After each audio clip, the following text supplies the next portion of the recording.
Hello ஃப்ரெண்ட்ஸ், welcome to our YouTube channel. இன்றைக்கி நம்ம பார்க்க போகிற ரெசிபி வந்து ஃபிஷ் கறி. வாங்க எப்படி செய்யலான்னு பார்க்கலாம். ஃபஸ்ட்டு வெங்காயம், தக்காளி, கருவேப்பிலையை நல்லா கட் பண்ணி வச்சுட்டு கடாய் வந்து சூடானோன்னே எண்ணெய் ஊற்றிட்டு சோம்பு போட்டு நம்ம கட் பண்ணி வச்சுருக்கிற வெங்காயம், தக்காளியை உப்பு போட்டு நல்லா வதக்கிக்கணும். வதக்கிட்டு நம்மளுக்கு தேவையான அளவு புளி எடுத்து அதை வந்து நல்லா தண்ணி ஊற்றி வந்து கரைச்சி வச்சுக்கணும். கரைச்சி வச்சுட்டு அதையும் வந்து நம்ம வதக்கின வெங்காயம், தக்காளியோட வந்து ஆட் பண்ணதுக்கப்புறம் நமக்கு தேவையான பவுடர்லாம் வந்து இப்போ ஆட் பண்ணலாம்.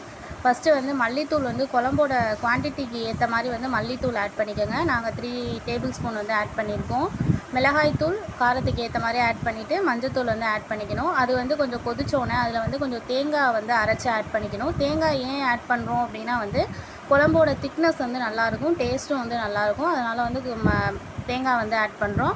வேண்டாம் அப்படின்னா வந்து தேங்காய் வந்து ஸ்கிப் பண்ணிக்கலாம். ஒரு 5 மினிட்ஸ்க்கு அப்புறம் குழம்பு நல்லா கொதிச்சோன்னே நம்ம க்ளீன் பண்ணி வச்சுருக்கிற மீனையும் அதில் ஆட் பண்ணி நல்லா கொதித்து எடுத்தோன்னே வந்து ஃபைனலாக நம்மளுக்கு சூப்பரான டேஸ்டியான வந்து செட்டிநாடு ஃபிஷ் கறி வந்து நம்மளுக்கு ரெடி ஆயிடுச்சு. கண்டிப்பாக வந்து ட்ரை பண்ணி பாருங்கள் ஃப்ரெண்ட்ஸ், செம்ம டேஸ்ட்டாக இருக்கும். நெக்ஸ்ட் ஒரு சூப்பரான ரெசிபியோட மீட் பண்ணுறேன் ஃப்ரெண்ட்ஸ். பாய்.